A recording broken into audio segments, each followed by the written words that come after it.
जय जय। देखी एगो एगो रहा तारी औरत, एगो आदमी रहा तारे, मने हस्बैंड वाइफ दोनों। तो औरत बारी सन ना कि शिव के शिष्या बारी, तो शिव के शिष्या बारी ना, तो पति उनकर का कहतरन, विदेश में रहतरन पति, तो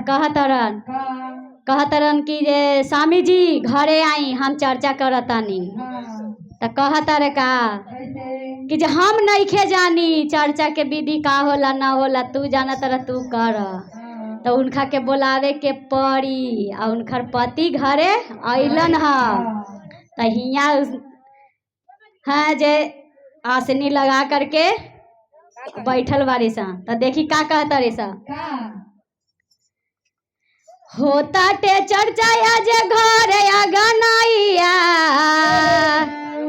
होता टे चर्चा जे घरे अगनैया, आ शिव गुरु आइल बारे बजाता बधैया, आ गुरु के गोर छू के गोर लागा सैया, गुरु के गोर छू के गोर लागा सैया, आ गुरु के गोर छू के गोर लागा सैया। आ होता ते चर्चा जे घर अगनैया, शिव गुरु आइल बारे बजाता बधैया, गुरु के गोर छू के गोर लागा सैया, गुरु के गोर छू के गोर लागा सैया, गुरु के गोर छू के गोर लागा सैया, गोरो के गोर छू के गोर लागा सैया। सोने सोराही गंगा जल पानी हो, सोने सोराही गोरो के चरण धोलाई दन सैया, गोरो के चरण धोलाई दन सैया, गोरो गोरो के चरण धोलाई दन सैया, होता ते चर्चा जे घर अगनैया, शिव गुरु आइल बारे बजाता बधैया, गुरु के गोर छू के गोर लागा सैया, गोरो के गोर छू के गोर लागा सैया, गोरो के गोर छू के गोर लागा सैया,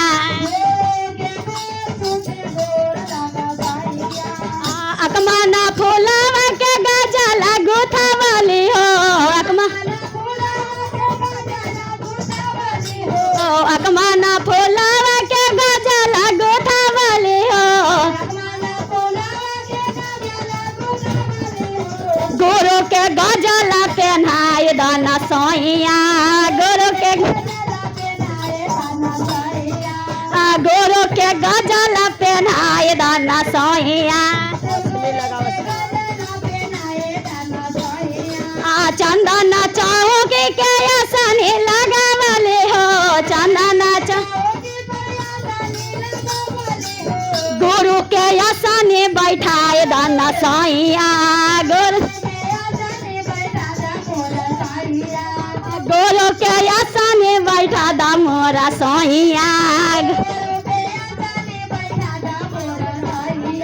होता ते चर्चा जे घर अगनैया, शिव गुरु आइल बारे बजाता बधैया,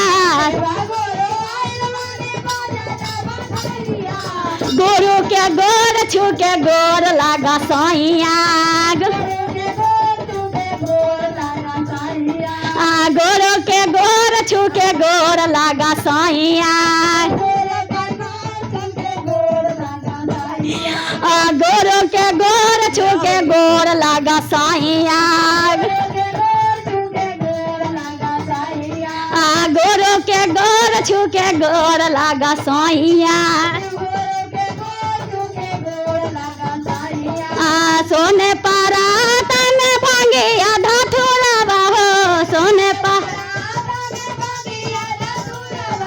ओ सोने पारा तन भांगे आधा थोड़ा बाहो गुरु के भोगावा लगाए दाना साइया गुरु के भोगावा लगाए दाना साइया होता ते चर्चा आज घर अगनैया शिवा गोरो आइल बारे बजाता बधाइया गोरो के गोर छू के गोर लागा साइया गोरो के गोर छू के गोर लागा साइया कंचन थाली कपूर के बाती हो कंचन कंचन थाली कपूर के बाती हो गुरु के आरती उतार दन साइया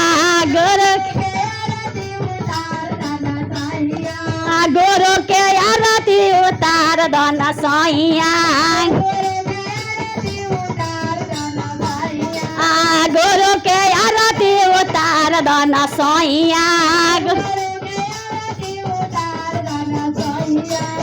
होता ते चर्चा आज घर अगनैया शिव गौरो आइल बारे बजाता बधाइया गोरो के गोर छू के गोर लागा साइया गोरो के गोर छू के गोर लागा साइया गांधी नगर से डौली भैया के बोला वाली हो गांधी नगर से डौली भैया के बोला वाली हो गुरु के भजन सुनाए दाना साइया गुरु के भजन सुना दा मोरा साइया गुरु के भजन सुना दा मोरा साइया गुरु के भजन सुना दा मोरा साइया गुरु के भजन सुना दा मोरा साइया गुरु के भजन सुना दा मोरा साइया गुरु के भजन सुना दा मोरे साइया हर हर महादेव।